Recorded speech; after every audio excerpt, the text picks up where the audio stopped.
Hi there, my name's Callie. I'm 34 years old and I'm the mother of a great athletic swimmer who's only 13 years old. My daughter has great abilities and I always knew that she would be envied. But I never thought that envy would come from her aunt or that envy would lead to me nearly losing her. Today, I want to tell you about my experience with my ex-sister-in-law, Jessie. Let me give you a little background information on my relationship with Jessie. I met my husband Jake while I was in college. We began dating in our first year because we were part of the same friend circles. At the time that Jake and I were first years, Jake's brother George was a senior. I ended up getting really close with him after I started dating Jake, and eventually the three of us became a trio. I can honestly tell you that till today, George is the only other man that I've considered a close friend because he truly is a good guy. Anyway, George graduated early, and at his first job, he ended up meeting Jessie, and the two of them began dating. They dated for a few years before they decided to get married. Shortly after the two of them got married, Jessie fell pregnant, and 4 months later, so did I. Because I was pregnant and we knew that we wanted to only be with each other, Jake and I also tied the knot. By this time, the four of us had become the best of friends, and we were all ecstatic that we were going to have kids the same age. I never had any issues with Jessie until our daughters were born. Jessie's daughter is named Libby and mine is Chloe. Libby and Chloe were born with only a few months difference between them, so they were always at the same level when it came to their education. All of us lived in the same district, so the girls also went to school together. That's when I began to notice some disturbing behavior from Jessie. Jessie would become very controlling about the things that Libby did, especially if they were things that Chloe was doing as well. Whether it was the two of them playing hide and seek in the house or school tests, Jessie would always insist that Libby be the better one. I understand being competitive and wanting your child to be the best, but what I did not understand was why Jessie had to be so open about her animosity towards Chloe. Chloe is a very gifted child, and I'm not saying that because I'm her mom. I've gotten those comments from every teacher of hers, so I know my daughter is very talented in a lot of things. This has always rubbed Jessie the wrong way, so she would take out her frustration on Chloe. It got to a point where I told George that I no longer wanted Jessie in my home until she got her act together and realized that she was picking fights with a child. For years, I went without contact with Jessie. I still made sure to invite George and Libby, but it was not the same. There was always a tense atmosphere and the girls barely spoke to each other. George wouldn't say much because he was ashamed of Jessie's behavior that resulted in such unhappy family gatherings. Eventually, though, Jessie apologized for her behavior and began to show improvement. She would still make an odd comment here and there, but Chloe learned to ignore it, and I would call Jessie out on it. Now, onto the main incident. When the girls entered high school, they were put in the same class, and that seemed to have made Jessie happier because now she was able to directly see how both girls were performing. The girls also found out about the school swim team, which had competed at national levels for the last 6 years. Both of them loved to swim, so naturally they both decided to give it a shot, but neither of them knew that the other was trying to get into the team. I remember being surprised that Libby tried it out too, but I was happy that she was moving out of her comfort zone as she never liked to participate in things. Unfortunately though, Libby didn't get into the team, but Chloe did. 2 days after the tryouts, I got a call from the swim coach and she told me that Chloe was an excellent swimmer, so she was in. She only called me because she couldn't believe that someone with so much potential tried out and she wanted me to be the first to know. Out of courtesy, I asked if Libby got in and I was told she hadn't. Jessie, on the other hand, was not happy to hear that Chloe also tried out for the swim team. She only found out that Chloe tried 3 days after tryouts, but she called me as soon as she found out. So, both our girls tried out for the swim team, huh? Oh, yeah, Chloe was really excited about that. I didn't know that Chloe liked to swim. Really? I mean, every time we took the girls to the beach or to the pool, Chloe would barely be able to wait to change into her swimming clothes before jumping into the water. Yeah, well, I just thought that she was copying Libby. No, Chloe has loved swimming ever since she was a baby. Jake and her would often go swimming so he could teach her how to do it well.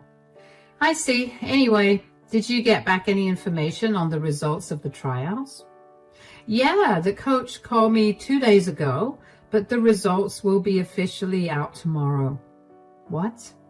What do you mean the coach called you? Oh, I don't want to say anything. You already seem upset that Chloe tried out for the swim team along with Libby. I think it's better that you see the results tomorrow. No, tell me right now, did the coach call you to tell you that Chloe's performance was horrible? Because if that's the case, then I'll be glad I never got that call. Why do you think the coach would call me to tell me that? I don't know. I don't think it's okay for the coach to call you before the results get announced officially. Did the coach mention Libby? Yes, but I say we drop the topic and talk about this after you see the results yourself tomorrow. Just tell me if Chloe got into the swim team, Callie. Geez, why are you so up in arms about this? It's just a small thing. This is a matter of our girls' future. How are you so calm about this? Look, Chloe is happy that she's swimming, and adding competition and a team to it only makes her happier. The second it makes her sad and she wants to quit, I'm going to let her do it. As long as Chloe's happy, I'm happy. I don't feel the need to worry about her position on a high school swim team. So Chloe got in, huh? I'm not going to say anything. Please, just drop it. We can talk about this after. Fine, but I'm telling you right now, if Chloe made it and Libby didn't, I'm going to be really mad. That's just sad. You need to take things a little more calmly. Don't tell me how I'm supposed to parent my kid. And just like that, Jessie hung up on me. If I'm being honest, I was kind of horrified to tell Jessie myself that Libby did not get chosen. According to the swim coach, Libby's swimming ability was lower than average and definitely not a good fit for the team. I didn't want to be the one to break the news to Jessie because I didn't want her to stir something up. I figured that if she found out herself, she could do something about it at school instead of dragging me into it. It turned out that I had made the right decision about not telling Jessie the news because when she found out, a storm came crashing down on the school.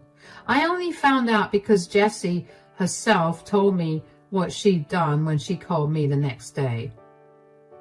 Hello, Jessie. You lied to me. Excuse me? Chloe got into the team and Libby didn't. I'm sorry, but how did I lie to you about anything? I didn't say anything to you yesterday regarding their admission into the swim team. Why did the coach call you? I don't think I need to discuss that with you. Oh, yeah? You definitely don't, because I forced the coach to tell me what she told you. Jessie, that's not okay to do. She told you that Chloe was a natural-born swimmer and that Libby was barely an average swimmer. How could you hide that from me? You were already going mad about whether Libby would get admitted, and the last thing I wanted to do was tell you that Libby was not a great swimmer. You influenced the coach somehow, didn't you? Are you saying that I bribed the coach to take Chloe into the team? Yeah. Why else would she choose Chloe? Chloe's a whole year younger than Libby. So how can she be better? What do you want me to say here, Jessie? I didn't do anything to get Chloe into the team. She's a great swimmer, and the coach recognized her talent. The coach only called me because She thought Chloe had amazing potential and she tried to convince me to let Chloe continue swimming professionally.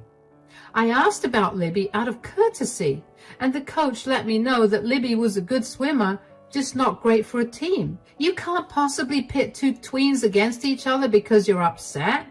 So what if Chloe's a year younger? Your age has never defined your abilities.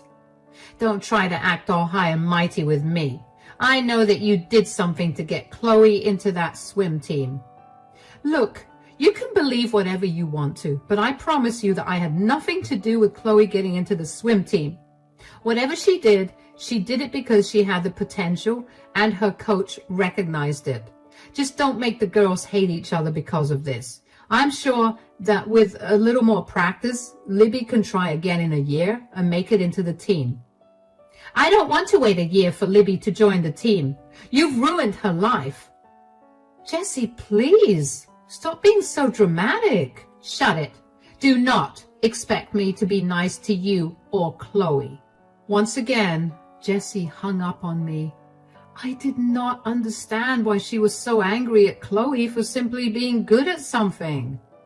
I tried my best to shield Chloe from Jessie's insults and behavior over the next few months.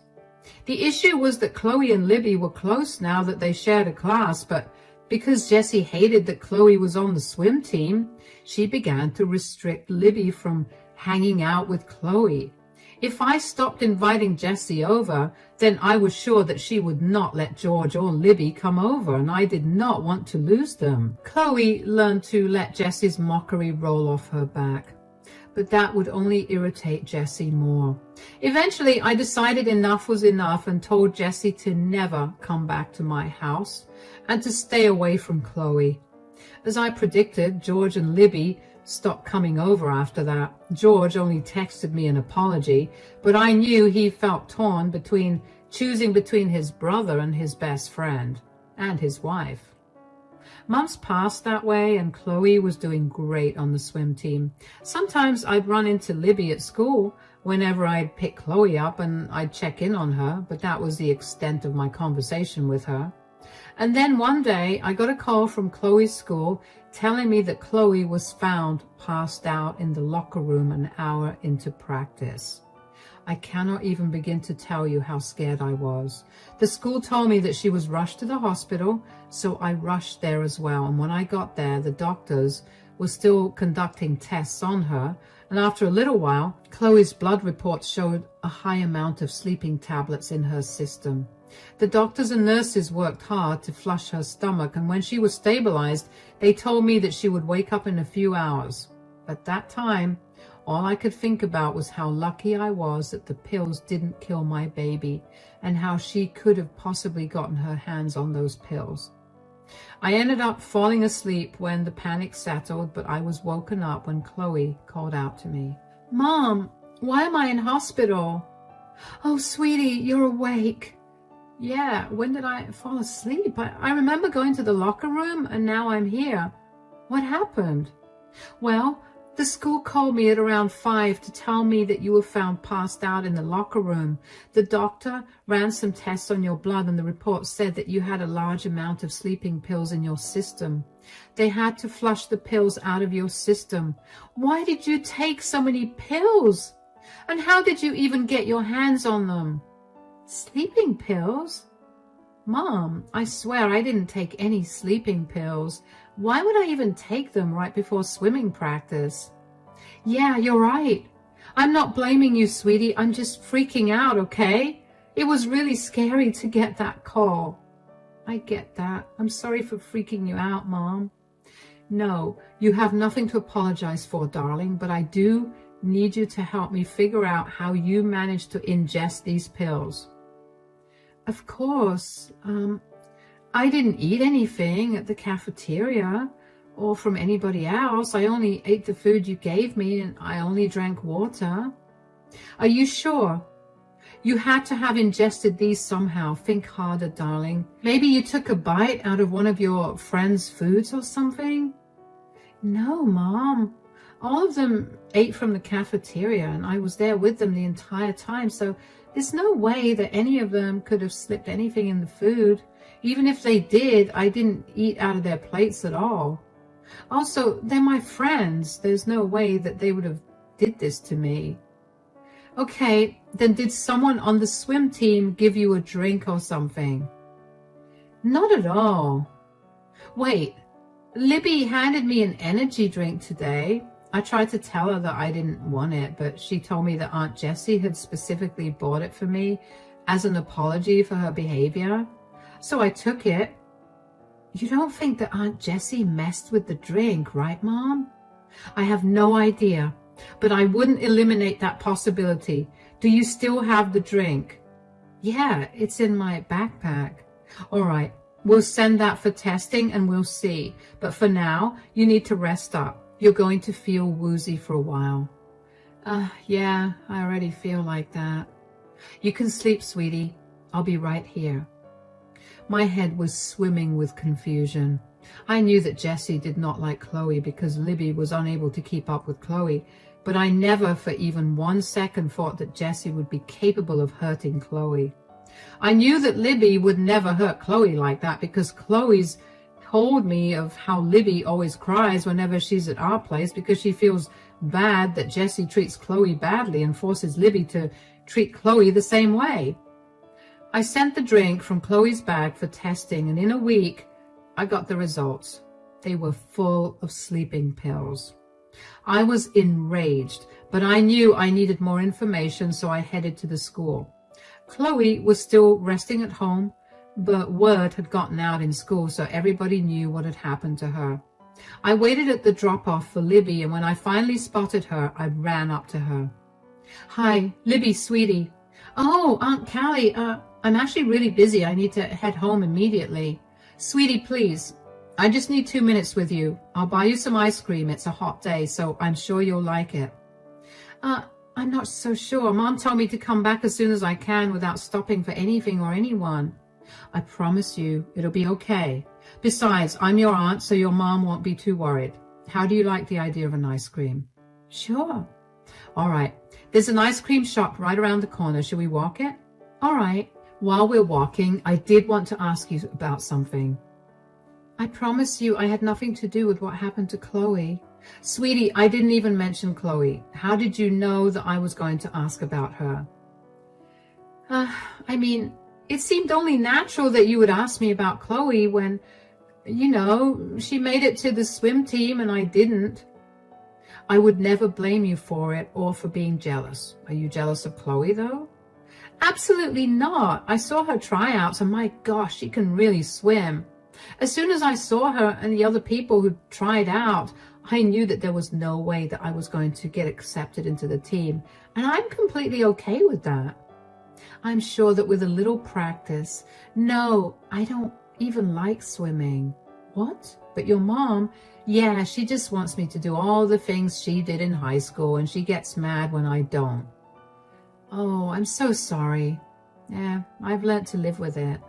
Well, again, I'm not blaming you, but I do need to ask you if you're involved with what happened to Chloe.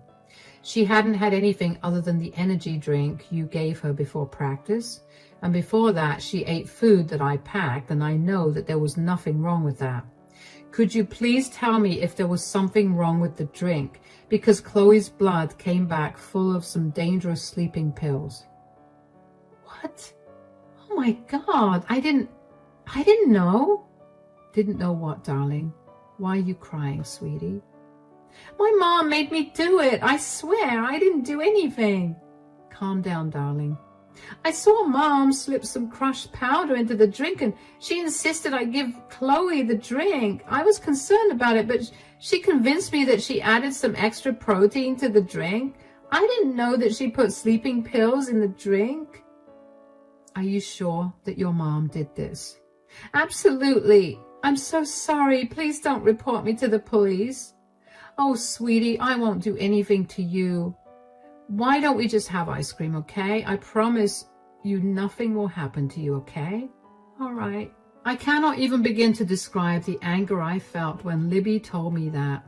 I couldn't believe that Jessie would willingly hurt a child like that. I put on a smile while I was with Libby, but just before I let her go home, I asked her if she would be willing to tell the police what she told me, and she readily said yes. She told me that she was scared of getting punished, but she was even more upset at what her mother had done to Chloe. When I got back home, I discussed my plans of action with my husband, Jake, and he agreed that it was the right thing to do. So the next day, I went over to the police station and filed a report against Jessie. I picked Libby up after school and took her to the police station where she gave her statements too, and she even brought up more instances of Jessie's toxic behavior that was happening behind closed doors, like how she would punish Libby for not surpassing Chloe by not letting her eat food or not talking to her for weeks. I thanked Libby profusely for her help, and she asked me if she could stay with me for a few days. Of course, I told her she could. I called Jessie to tell her that the girls wanted to have a sleepover, and initially, Jessie was adamant about me bringing Libby back home, but eventually gave in and told me to do whatever I wanted. However, the next day, while I was at work, Jessie called me. "Hi, Jessie, I'm a little busy right now. Can you call me back in a bit?" "No, I don't care about what you're doing right now. I have to speak to you right away." "What is it?" "Do you mind explaining why I have a bunch of policemen searching my house right now?" How would I know why the police are involved in your life? Did you do something to warrant a police visit?" "Do not play dumb right now. I know that you pressed charges against me and they're here to conduct some investigation." "Oh, right. I found out that you were the one who tried to drug Chloe, so I felt like it was only right that you face the consequences for your actions." "Why in the world would I drug Chloe? Are you out of your mind?" Chloe's reports showed an excessive amount of sleeping pills in her bloodstream, and other than the food I gave her, she only drank the drink that Libby handed her. Libby told me that you forced her to give Chloe that drink. "Are you seriously pressing charges against me based on the word of a child? You know kids like to make stuff up." "Kids, yeah, but teens, they don't make up outrageous lies like this."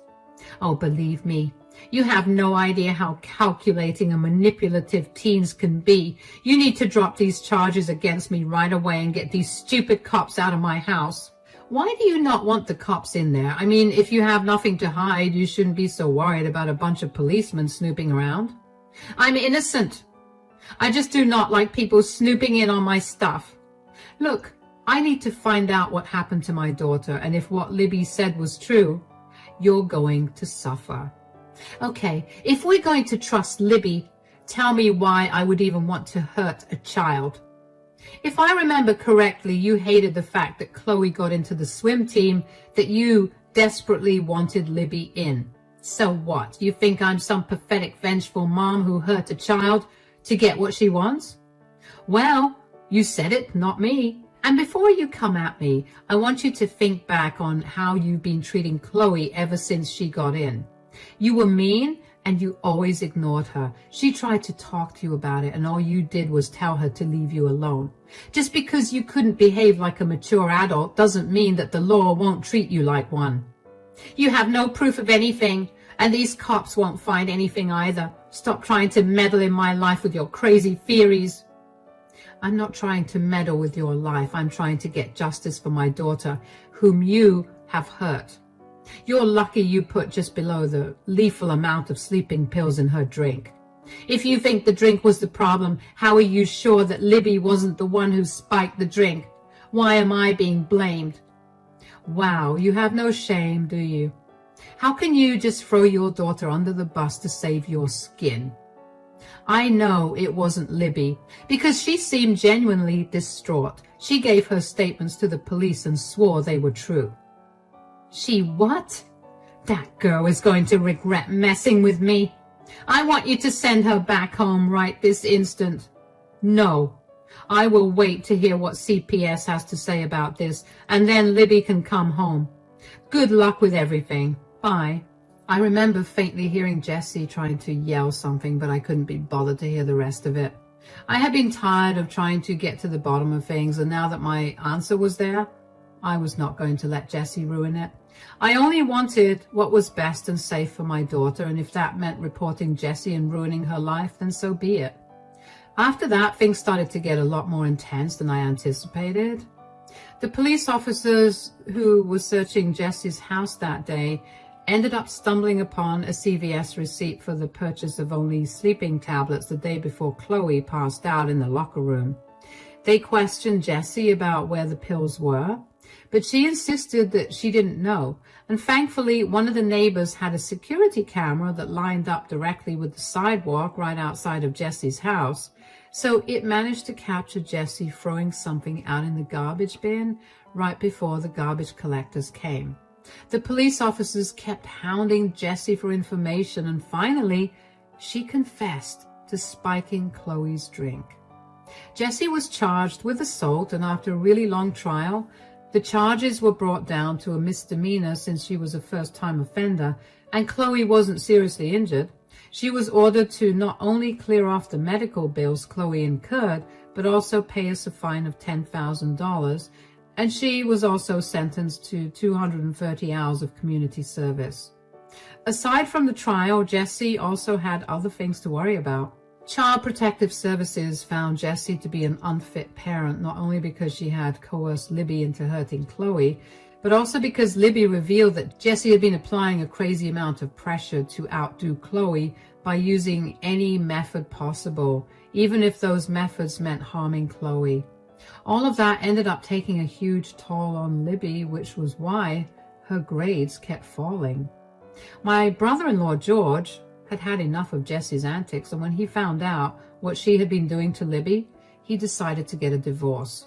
Libby was more than happy that she no longer had to deal with her mother, and when she told me that, I couldn't help but feel even worse at the thought of what Jessie must have put her through for her to be happy to not be around her mother. The divorce was also a messy process, so George asked me if I could take Libby in until the divorce was finalized, so of course I said I would. Libby and Chloe used that time to clear the air between the both of them, and now they're the best of friends. Jessie managed to get quite a lot out of George through the divorce, but George was unfazed. He just wanted space away from her. Thankfully, George managed to keep the house because he inherited it from his grandfather, so Jessie had no right to it. Jessie had nowhere else to go either because her family refused to take her in when they found out what she'd done. She managed to put herself up in a motel for a while, and she kept calling and texting me to tell me how I'd ruined her life. She's been struggling to get a job because her last one fired her when her actions were brought to light. And with her new criminal record, companies weren't hiring her quickly like they used to. It wasn't my problem, so I blocked her and moved on. Ever since Jessie's left all of our lives, we've all gotten a lot happier. There's no more tense atmosphere or awkward silence. And now, whenever my family meets with George and Libby, we're all really happy. I stopped keeping tabs on Jessie, and instead I'm happy in knowing that my daughter is safe and sound. Thank you so much for sticking through and listening to my story.